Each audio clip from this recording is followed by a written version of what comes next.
Eu não vou ficar até o final da exposição, já vi, já debati a respeito dela, eu tenho outras agendas, e eu vou pedir licença para me retirar, mas eu quero dizer aos senhores que eu continuo reafirmando, e falo aqui a direção do CONSED, da DIME, e todos, que o MEC está aberto a ouvir a opinião, a sugestão de cada um dos senhores, né?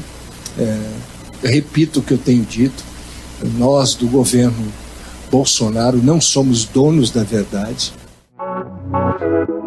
Pela quarta vez consecutiva, o Brasil não cumpriu a meta estabelecida para as notas dos estudantes do ensino médio no Índice de Desenvolvimento da Educação Básica, o IDEB. O ministro da Educação, Milton Ribeiro, que nós acabamos de ouvir, falou pouco sobre os resultados e disse que o Brasil teve surpresas positivas.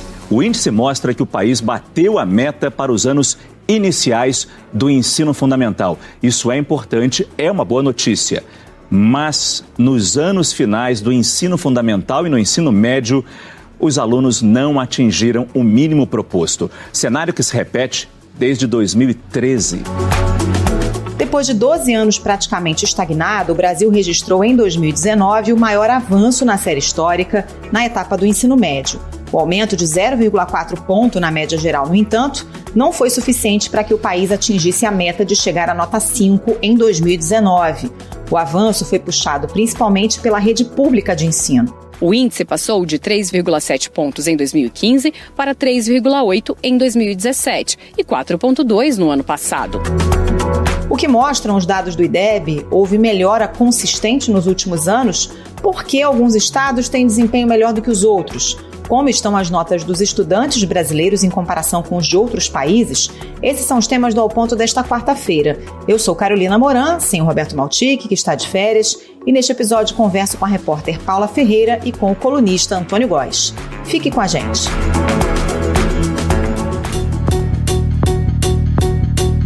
Paula Ferreira, para a gente começar, o que é o IDEB e como é que ele afere essas notas de desempenho dos estudantes do ensino básico? Então, Carol, o IDEB é o principal indicador de qualidade da educação básica brasileira, né? E ele é formado a partir de um cálculo que leva em conta as notas no SAEB, que é o Sistema de Avaliação da Educação Básica. São notas para português e matemática, né? O SAEB ele é aplicado no 5º, no 9º ano e no ensino médio. E, além das notas do SAEB, é feito um cálculo levando em consideração a taxa de aprovação nessas etapas. E aí, a partir da junção desses dois fatores, chega-se ao número do IDEB, né? Que é uma escala que varia de 0 até 10. E aí, quando a gente fala numa meta, né? A nota ficou acima da meta, ficou abaixo da meta. É uma meta elaborada como? É pelo Ministério da Educação? Quem é que estabelece essas metas para os diferentes segmentos? Em 2005, quando começou, né, o ciclo do IDEB, o Ministério, junto com as redes e tal, estipulou essas metas com o final delas em 2021, que é quando termina o ciclo do IDEB, né?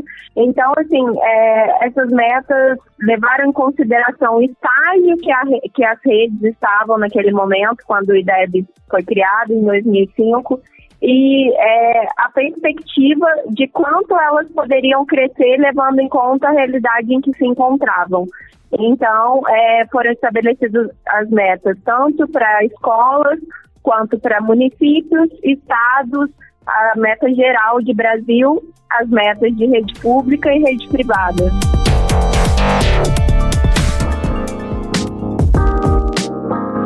Vamos falar então dos resultados, Paula. A gente tem 3 níveis aí, né? O ensino fundamental nos anos iniciais, os anos finais e o ensino médio.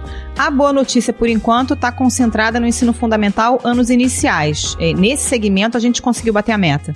Quando a gente faz uma análise a partir das metas estabelecidas, né, pelo IDEB e o que a gente conseguiu atingir, olhando apenas esse recorte, a boa notícia está no ensino fundamental nos anos iniciais, que compreende do 1º ao 5º ano. O Brasil, ele deveria alcançar uma meta de 5,7 nessa etapa, em 2019, e alcançou a nota de 5,9, ou seja, superou a meta prevista. Amapá, Rio de Janeiro e Rio Grande do Sul não conseguiram bater a meta, e nem o Distrito Federal também. Os destaques positivos com maior avanço em relação à pesquisa anterior foram Ceará, Piauí e Alagoas. Então, quando a gente observa as metas, a notícia boa está de fato nos anos iniciais.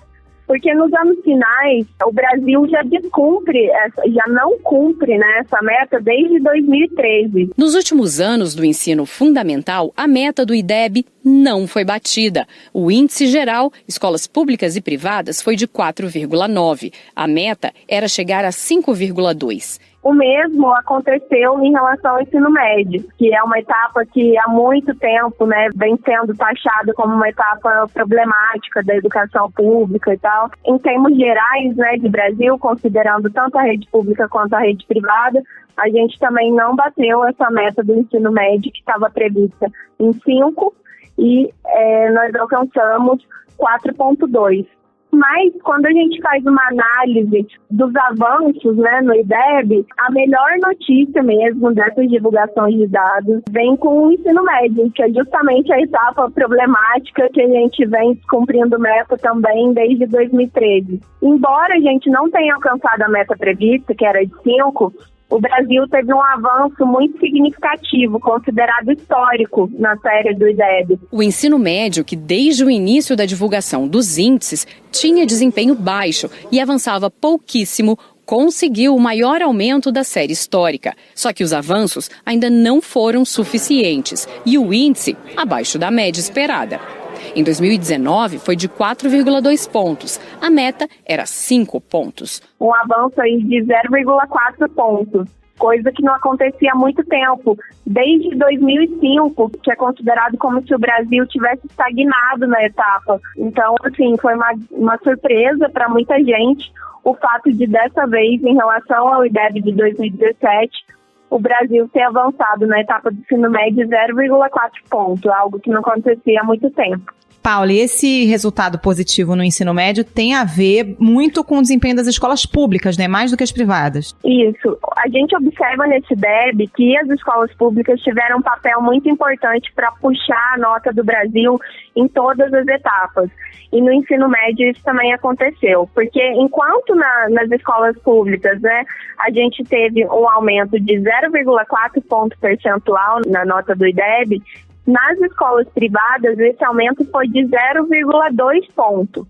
Então a gente vê que as escolas públicas tiveram um avanço maior do que as das privadas, e isso também se reproduz em outras etapas da escolarização, tanto nos anos iniciais quanto nos anos finais do fundamental, sendo que nessas duas a rede privada nem sequer evoluiu, continuou com o mesmo IDEB verificado na edição de 2017, enquanto as escolas públicas avançaram.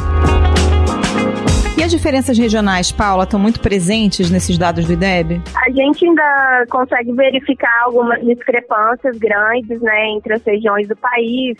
Em geral, regiões mais ricas, né, costumam ter também um IDEB maior, mas a gente vê que tem trabalhos, né, de redes que podem ser consideradas mais pobres, né, que têm ganhado notoriedade. Nesse IDEB, por exemplo, a Paraíba foi um estado que apresentou avanços não só na etapa do ensino médio, mas também no fundamental. Mas, em geral, a gente vê estados, né, que são aí mais potentes e tal, com IDEBs bons. Um caso curioso, né, que vale a pena ser destacado, né, nessa divulgação do IDEB, é o estado de Goiás em relação ao ensino médio. O estado de Goiás é o único do Brasil a alcançar a meta de qualidade do IDEB, é o Índice de Desenvolvimento da Educação Básica. Goiás teve nota 4,8 no ano passado.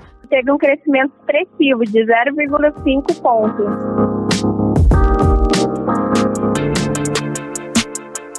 Ô, Paula, a gente consegue identificar, ou os analistas, alguma política pública que tenha contribuído aí para essa melhoria, ainda que relativa, dos dados do IDEB, alguma mudança recente na política educacional, ou é difícil avaliar? Nas conversas, né, que a gente vem tendo com os educadores e tal, principalmente em relação ao ensino médio, que foi essa grande surpresa, sobretudo por ser uma etapa muito problemática da educação. O que eles mencionam é que as redes, né, diante de resultados recorrentemente negativos, muito se falou sempre sobre os gargalos do ensino médio e tudo mais, as redes desenvolveram uma organização em termos de impulsionamento da aprendizagem e de profissionalização da gestão, né? Então, as redes passaram a controlar muito profissionalmente a gestão das escolas, né? Antes, a gente aqui no Brasil costuma ter até um pouco no imaginário aquela questão do diretor de escola que é indicado por uma pessoa ou por outra e não necessariamente com critérios e tal. Uma das mudanças que os educadores apontam é justamente uma profissionalização dessa questão da gestão escolar com metas bem traçadas de onde essas escolas e essas redes querem chegar. E, além disso, a realização também de avaliações diagnósticas com provas regulares, né, que não servem simplesmente como uma prova, mas como um instrumento de diagnóstico da rede, de modo que aqueles resultados possam ser discutidos com os gestores e identificar a partir daí quais os problemas daquela rede. Esse também foi um instrumento que os educadores citam muito como uma ferramenta importante nessa evolução do ensino médio. Além disso, também, a própria presidente do CONFED, né, que é o conselho que representa os secretários estaduais, mencionou o fomento da educação integral em tempo integral. Fizemos a educação integral em tempo integral, colocando o jovem na escola mais tempo. Isso foi o resultado da não evasão, da não repetência, o resultado da proficiência, tudo aumentou no ensino médio. Paula Ferreira, obrigada pela participação aqui no Ao Ponto mais uma vez. Bom trabalho para você. Obrigada, Carol.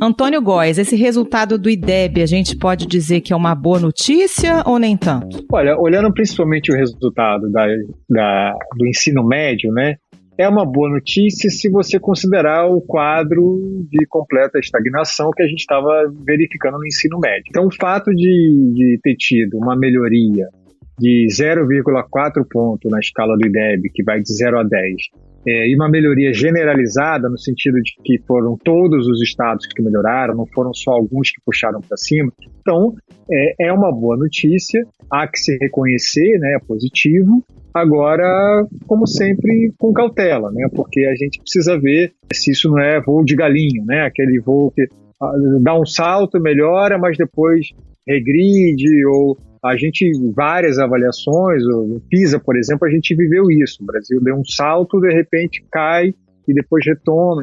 O PISA analisa o desempenho de estudantes a cada 3 anos.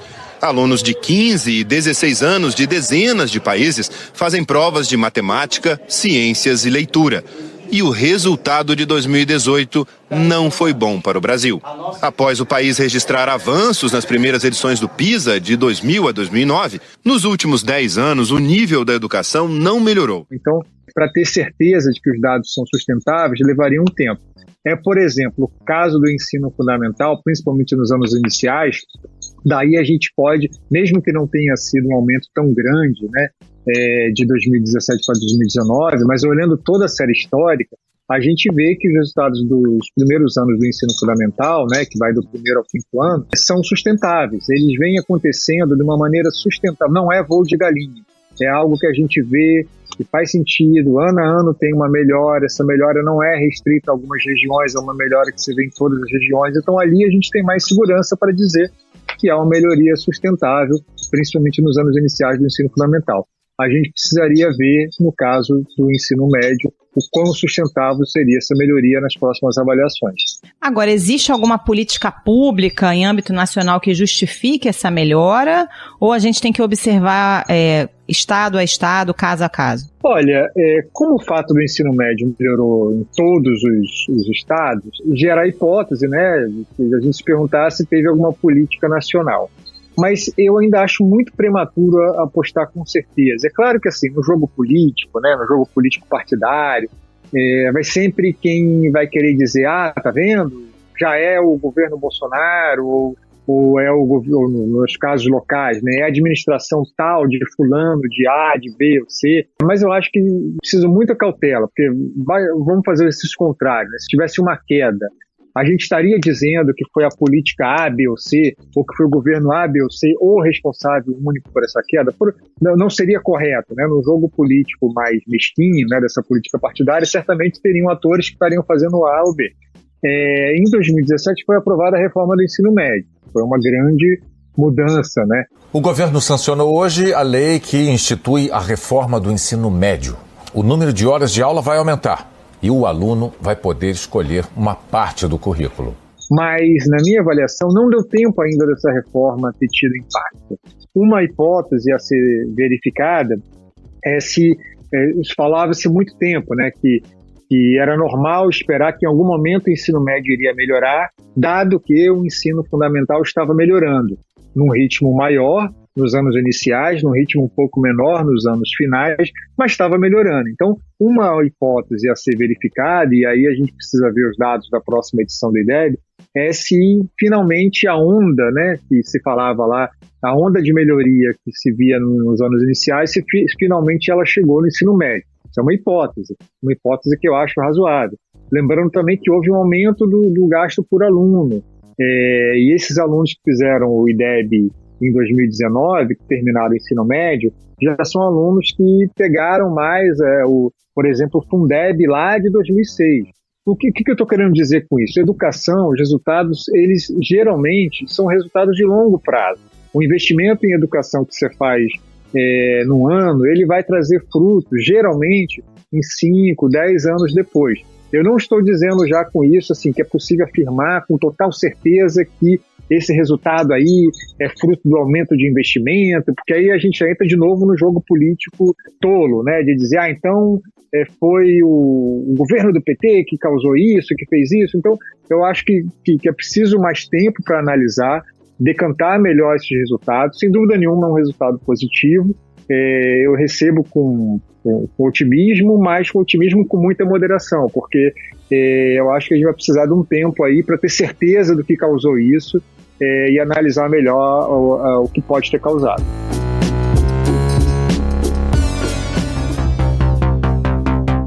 A próxima edição do IDEB vai ser um ponto muito fora da curva, né, Antônio? Porque aí vai pegar todo esse ano de pandemia, com todas as suas disparidades, os alunos das escolas particulares com aulas online, nas públicas nem sempre. A filha da Thaís é do Colégio Pedro II, ensino público federal de excelência do Rio. Com a pandemia, muitas escolas privadas e públicas adotaram o ensino à distância, o que não aconteceu na instituição que em 2020 completa 183 anos. Vai ser um IDEB, assim, totalmente fora de qualquer curva, né? Pois é, Carolina, isso é um dado negativo, né? Assim, que a gente vai... Justamente, eu estava falando aqui, né, do quanto seria importante para a gente ter mais certeza de que o resultado do ensino médio é realmente robusto, do quanto seria importante a gente esperar os resultados de 2021. Mas, infelizmente, esses resultados de 2021 vão ser afetados pela pandemia. Não há como não ser. A gente não sabe ainda qual vai ser o impacto, né? Se vai ser um impacto muito grande, se vai ser um impacto menor, porque isso vai depender também das estratégias de recuperação que as redes vão fazer a partir do ano que vem. Mas eu ficaria muito surpreso, positivamente surpreso nesse caso, mas eu ficaria muito surpreso se não houvesse um impacto negativo nas notas. A gente está falando de uma melhora aqui, mas de uma nota que está ainda abaixo de 5, né? Então, assim, uma melhora ali, claro, na margem, mas o panorama geral é muito ruim ainda, né, Antônio? Assim, essa escala do IDEB, né, ela foi feita, foi pensada, né, para ser variar de 0 a 10 exatamente para comunicar isso à sociedade, né? É claro que tem o ritmo, a expectativa de melhoria para cada ano era diferente. O ensino fundamental 2, né, o segundo ciclo do ensino fundamental, e o ensino médio partiram de patamares diferentes. O ensino médio, já desde a origem do IDEB, era o nível de ensino que a gente apresentava mais problema. Então, assim, os dados do IDEB foram pensados para que a gente chegasse à média 6. E essa média 6 não foi tirada da cartola. Essa média 6 foi feito um exercício estatístico para que fosse indicado qual seria o nível de qualidade compatível com a média dos países desenvolvidos. Portanto, uma nota 6 não é uma nota ruim, não, né? Talvez, se meu filho tirar uma nota 6, eu vou brigar com ele. Mas se a média do país for 6, considerando que foi feito todo esse exercício para dizer que o 6 equivale à média dos países desenvolvidos, então isso seria algo de se comemorar. Que é o que a gente está vendo nos anos iniciais do fundamental, né? A gente está bem próximo dessa média 6. No caso do ensino médio, eu preciso deixar claro que essa média 6 não seria alcançada em 2021. Era irrealista achar que a gente ia chegar ao nível 6 do ensino médio em 2021. Se eu não me engano, a meta é 2027 ou 2029 que a gente chegaria aí. Mas, isto posto, mesmo assim os resultados do ensino médio eram muito negativos, porque o ritmo de melhoria previsto não estava sendo alcançado. O ensino médio patinava, nos últimos anos ficou patinando, enquanto a gente havia expectativa que ele melhorasse. Então, esse resultado, essa melhoria de agora, nem de longe compensa o tempo que a gente ficou estagnado e, por isso, assim, é um dado positivo, mas a ser analisado sem tanta euforia, porque não cabe isso. É um dado também que expõe diferenças regionais muito grandes, né? Por exemplo, a rede estadual do Espírito Santo tem as maiores notas em matemática e língua portuguesa no ensino médio. O estado atingiu média de 4,8, numa escala que vai até 10. A diferença é que o estado de Goiás foi o único do país todo que atingiu a meta prevista para o ano passado. O Espírito Santo não chegou à meta, que aqui era de 5,3 pontos. Se a gente comparar com o Maranhão, são 43 pontos a mais na primeira disciplina, né, matemática, e 34 em língua portuguesa. O que explica essas diferenças regionais? É só volume de investimentos ou tem uma questão também de continuidade das políticas? Nunca é um fator só, né? Assim, a gente tem quem gosta em educação de pensar um fator isolado e dizer é isso, em 99,99% das vezes está errado, porque educação, principalmente quando a gente analisa indicadores de alta complexidade, que vários fatores influenciam, tem várias questões que influenciam, né? Primeiro, tem questões que não tem a ver com o que acontece na escola. Você comparou aí Maranhão com o Espírito Santo. Se a gente olhar os indicadores de qualidade de vida do Maranhão e do Espírito Santo, eles também são muito díspares. Então, o trabalho dos professores no Maranhão é muito mais complicado do que o trabalho dos professores no Espírito Santo. Por quê?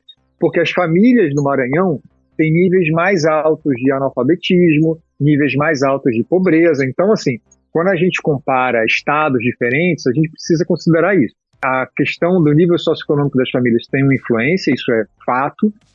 Não dá para comparar, né, acriticamente. Agora, tem também questões e o Espírito Santo é um caso de Estado que tem tido, apesar da troca de governos, tem tido uma continuidade nas suas políticas, tem melhorado muito a gestão do seu sistema educacional. É o mesmo caso de Goiás, é o mesmo caso do Ceará, que também aparece bem no ranking, é o mesmo caso de Pernambuco, que são um estado do Nordeste, né, que apesar de estar no Nordeste, que consegue ter bons resultados no ensino médio.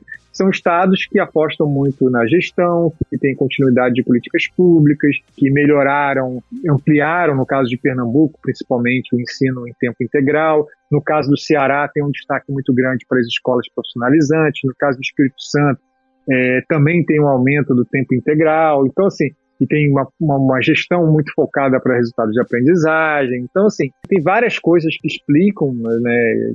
Vai ter elementos comuns, mas tem suas particularidades. Agora, a comparação precisa considerar isso, mas também precisa considerar os fatores extraescolares, que não tem nada a ver com o que o professor faz em sala de aula, mas tem a ver com a realidade de cada estado. Antônio Góes, obrigada pela participação aqui no Ao Ponto. Bom trabalho para você. Para você também e para os ouvintes. Um abraço.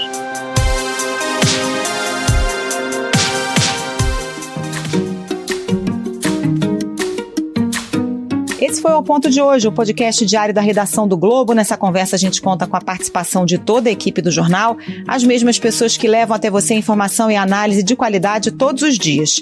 Quer saber mais? Assine o Globo. Acesse assineoglobo.com.br e confira todas as notícias e reportagens especiais.